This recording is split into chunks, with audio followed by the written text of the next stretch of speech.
Coming up next on The Corner is boxing coach and trainer Omera Ali.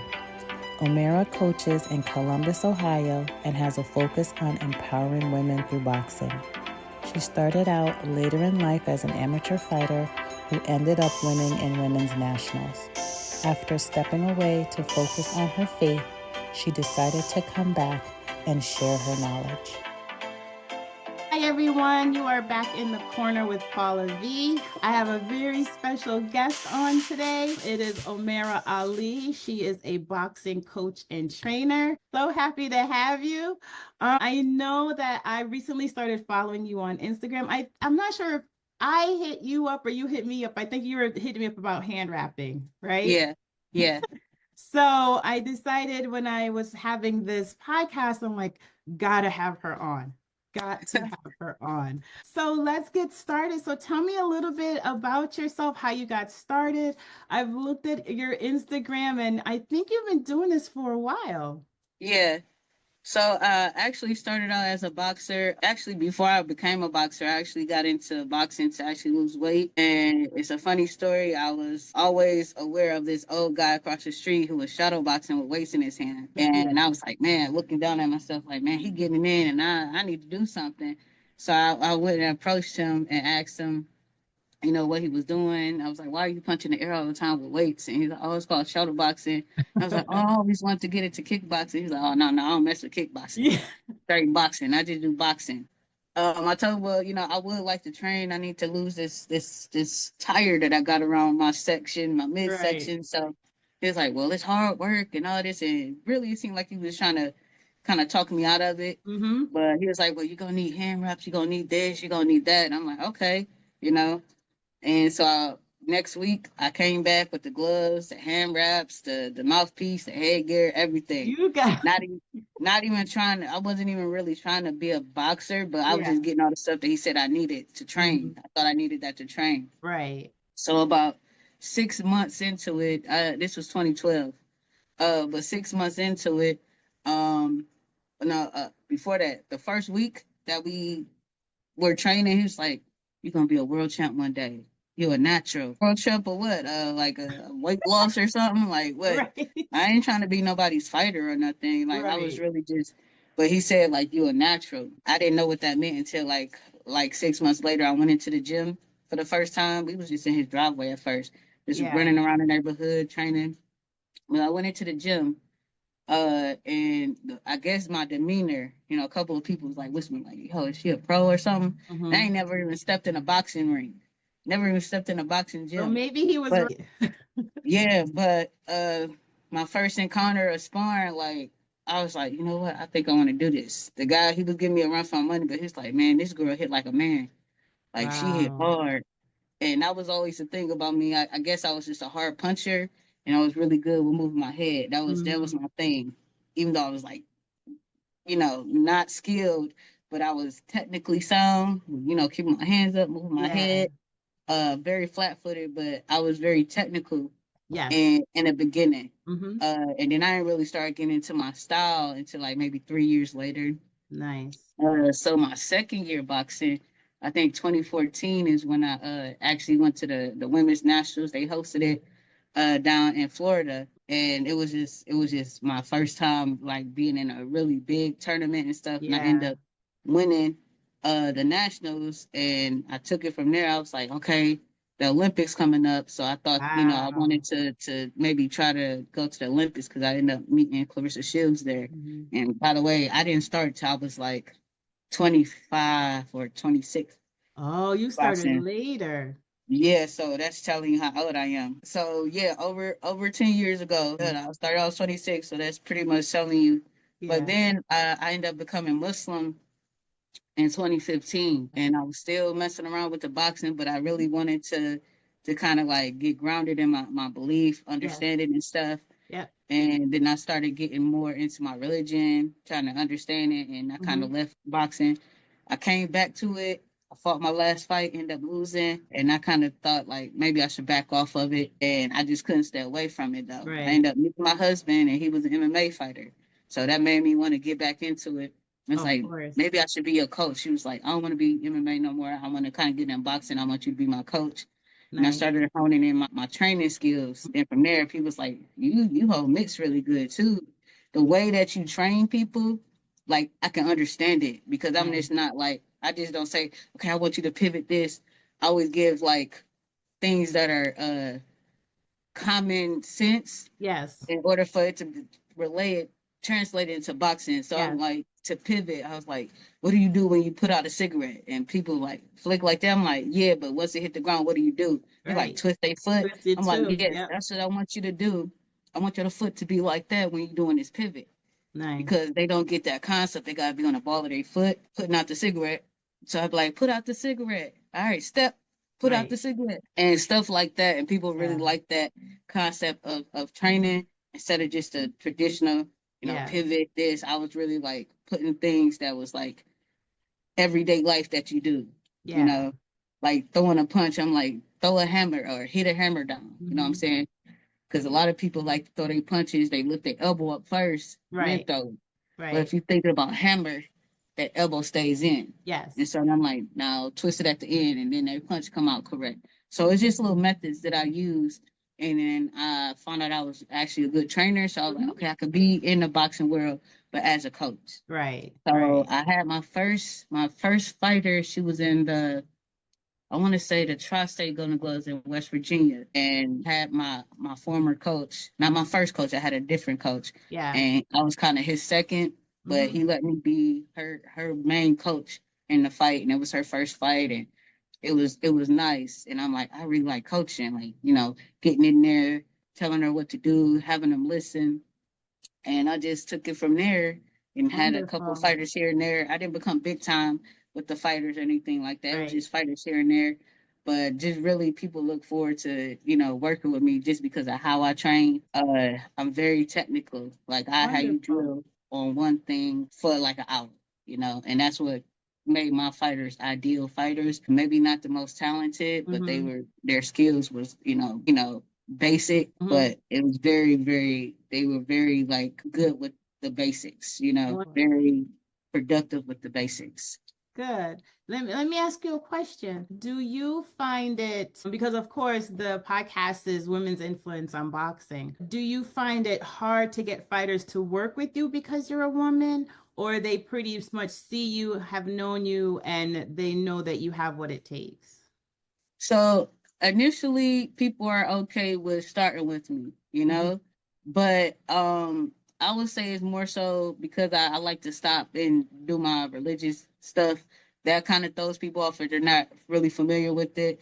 Like even before I got on the podcast, I'm like, hey, I just got home, but I gotta pray before I worry about this. So Absolutely. that's something I'm very focused on. And sometimes I go and pray that I had them just working on something. I go to pray, and that's kind of off putting. Also, I'm a mom. I'm a brand new mom, and I have my daughter with me a lot. But it never kept me from When doing you mid work. work and stuff like that. Men don't necessarily not like come in and training with me, but I would say more so the women are into training with me than the men, but Yeah, men because don't they mind because they understand. see me train. They see me train and see how people look after training with me, Yeah. but they don't really stick around. I Okay. do have a couple that stuck around, but I actually decided 2025 I'm just gonna be sticking to being a female coach, to Yeah. be all female, Mhm. and that's a little better for my religion too, because Absolutely. I'm really trying to be able to do both Right. in the best way. So Yes. I'm just sticking to being a female trainer for right now, and eventually I want to open up an all women's gym, all women's like boxing gym or fight Nice. gym or just something that's geared to women that can Yes. come and spar. And, you don't even have to compete, but you'll feel like at least in that gym, like Yeah. it's it's like it's more practical Yes. with going against women. Yeah, and So there's not a lot, or if any of that out there where it's just solely geared towards women and you can come in and feel comfortable and not worry about the whole male energy and the male factor. yeah, So that's a very, very good idea. Let me ask you some coaching questions. So I know bad sparring has been getting a lot of attention lately. How do yeah. you protect your fighters? I was watching a video of you. You were doing some light sparring with a fighter in the ring. How do you protect your fighters from sparring that may go awry, because when you're in there, I know they get all adrenaline is going and one thing leads to another. What do you tell them, or how do you direct them? So my thing is, if you decide to not listen to my instruction and you're getting beat up, that's solely on you, you know. But as long as you're listening to my instruction, you would never get into a heated spar. Okay, it will always be technical. I've had people that try to fight. As soon as they want to fight, I had them step out and go hit the bag. If you feel like you need to fight, like this is a spar, you can get injured in a spar just as well as you can in the actual ring. Right. So if it starts to get too heated, I immediately stop it, and I don't ever like for my fighters to spar when I'm not present. Right. A couple of times, some of my fighters went and sparred and got beat up on because I wasn't present. You know, and I say don't ever spar when I'm not present, because I can step in, I can stop it. I can tell, like, even two of my fighters sparring each other, I can say ease up, only go to the body. So one of the things I do if I see it getting a little heated, I was like, all right, go to defense only. The one that's beating up the other person, I'm like, go to defense only.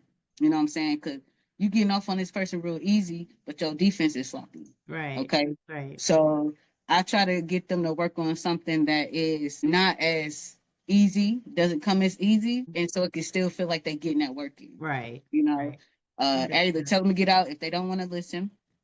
If they don't want to listen and still want to fight, I let them get beat up, and then I just don't let them spar for a while. Well, tough love.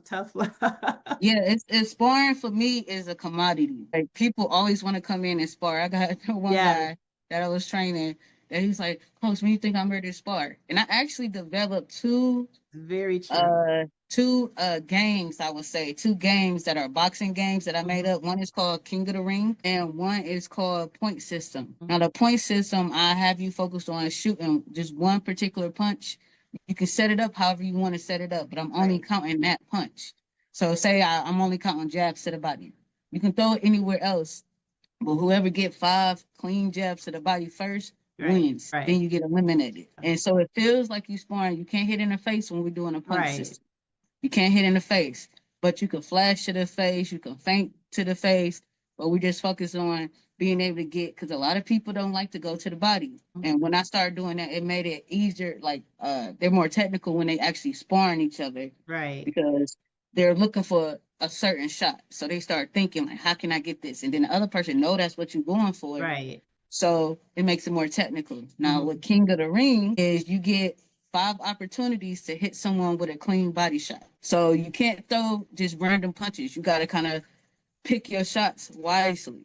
So it keep people from just throwing meaningless punches. Right. So I've come up with these two methods of training to help them feel like they sparring without the intensity of getting their head knocked off. And that has helped a lot. That's helped a lot.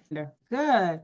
So let me ask you a question. So I'm a cut woman. Just recently, I've been in it for a couple years now. What do you think is the impact of women in, well, combat sports? Because I've had guests on from MMA, I've had fight doctors. What do you think is the impact of women in combat sports?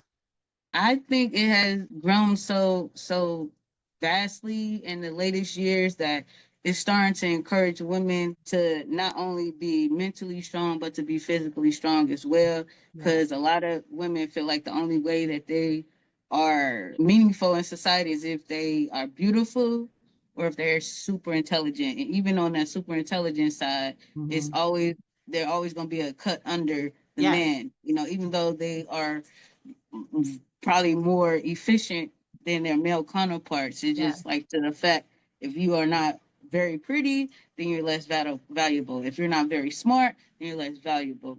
With combative sports, you don't have to be pretty. You don't have to be smart at all. You don't and it's giving a whole different demographic of women an opportunity to become something. And I've seen it on many different platforms as far as basketball or as far as sports. Basketball, I'm thinking like, it was crazy. I had this debate with my husband. I was just like, you know, like, the women are asking for equal pay, and it's like, well, they're not as exciting. I'm like, you don't even sit there and watch. Just because they don't dunk, you can't say they're not exciting. Right. If you are a true basketball fan, Yep. you will Appreciate watch it. you will appreciate whoever's doing it if they're doing it good. Or they're not, it's exciting. You can't say if you love the sport of basketball, if they're doing it good, despite if they're not dunking and stuff. I'm Yeah. like, not everybody in the NBA can dunk. Not Mhm. everybody in the NBA can It's dribble. everybody had to Not play their role. That's what I'm saying. So I'm Yeah. like, he had this thing. He was like, well, the women aren't as exciting in boxing. But when I started getting hip to Clarissa Shields, Alicia Mhm. Baumgartner, Katie Taylor, Melissa Hernandez from back in the day, she was my favorite fighter. Her Mhm. and The Shalito Vincent. Serrano. Mhm. Yeah, the Serrano sisters, especially the Serrano sisters. Like Yep. back in the day, I used to be looking at these girls, and I'm like, how can you possibly say these are not good fighters? Exactly. Sometimes Chevelle that the Hallback. women's fight is the best fight of the night. Yeah, like this fight with Melissa Hernandez versus Chevelle Hallback. I think Mhm. that was the fight. It was a championship fight, and it was a draw. Yeah. And I was just like, I couldn't pick who won either. But I Yeah. showed my husband that fight. He was like, yeah, they fighting like men. I'm Yeah. like, no, they're Yeah. fighting like boxers. Yep. They're just happen to be women. A lot of people is like, oh, female boxer. Like, no, No, they're I'm a boxers. boxer, but I Mhm. just happen to be female. Like, there's Right. men out here that look trash. I didn't see some Yep. trash looking male fighters, Yep. but they still get paid more at Yes. a fight than a championship Yeah. fighter on the female side. And I'm 100%. like, now that it's starting to be people more invested in watching female, they're like, oh, they taking it back. I'm like, no, this been happening. You Yeah. know, This isn't this has been new. happening. I've said that a long time ago. I used to say, because my first sport was basketball, I used to be like, I'm gonna be the first woman in the NBA. You know, I used to think because the WNBA wasn't just promoted like that. Right. But I never thought I'd be into boxing. It wasn't something that was popular for females back in the early 2000s. You know, Exactly. it was happening, but not the way it's happening now. Like Yeah. even my daughter, she's 2 years old and she's been around boxing since she was out the womb. Mhm. And every chance she gets, she shadow boxing, Yeah. slipping and moving, and everybody thinks she's gonna be a world champ. I was like, I don't mind her being a lawyer, you know. I don't mind her being a doctor, For just sure. At because I'm least she'll in it. know how to defend herself. Yeah, that's the most important part. Who do you as a coach, and we all have someone that we look up to or someone that we follow or someone that we're watching. What coach out there, whether it's OG, new coach, new school, who do you watch and who do you learn from? Um, I would say I used to like the technical side of Clutch Del Mato with Mike Tyson and how it was Mhm. always very technical with him. I really like how, which a lot of people didn't know, but what's her name? Man, it's so many. Definitely Clutch Del Mato because he was Mhm. very technical. It was a lot of people. New school, I would say, who do I like? I don't know, but I really like Mustafa. Oh, Mustafa okay. down in Atlanta. Yes. Because of the same thing. Like, because I feel like I'm very technical. Just Mm-hmm. drilling the same thing over and over and over. Just Mm-hmm. one or two moves, drilling that over and over and over. Yep. Mustafa definitely got that about himself that I really like, and it's just like I wish there was more female boxers that Yeah. that was renowned. It's a couple out there that I've Mm-hmm. seen not Facebook, but Instagram, and I Mm-hmm. can't quite remember her name, but she a curly haired trainer, and she really good and technically Yeah. sound. And I just like the ones that's technical. I mean, Yeah. the flashy mid work. I do the flashy mid work sometimes, but Right. I just do that to try to get my fighters not to be so stiff and Yes. always want to throw everything so hard. I Yes. like to do that fluid training, but my thing is jab, 1-2, slip, 1-2, 1-2, hook two, like basic Yeah. combos, and that's what's gonna save you in a tough fight. Not all 100%. this fast, flashy Yeah. Floyd For Mayweather stuff. sure. Everybody like to see it, Yeah. but it's Until you not get in the practical. ring. Right? It's not really practical in Right. the ring. So it's fun Exactly. to do. It's fun to do, and it's even fun for me to do it. But on the technical side, definitely Custom Model and Mustafa. Wonderful. Awesome. I so appreciated you coming on with me today. It was Yeah, great. I I know appreciate. I know we've been talking back and forth, and I'm just so glad I finally got to talk to you. Keep doing what you're doing. We're Thank gonna you. have to talk soon. And what final note, you were asking me how to rap and you were showing me pictures. I watched you do the cloth raps. And Yeah, if you can do that, you can do it's the same thing, literally. yeah, okay, You just have to do tape over it after that. But the way you're wrapping the cloth wrap, you wrap the gauze the same exact way. And then okay, the tape is just reinforcing the gauze. You should be able, your gauze should be so tight and snug that you could literally put it in the glove without tape. The tape is just okay. extra reinforcement. But I watch you and I'm like, this girl, she doesn't, you're doing it exactly right. Okay, I just be Follow the wondering gauze the because same way.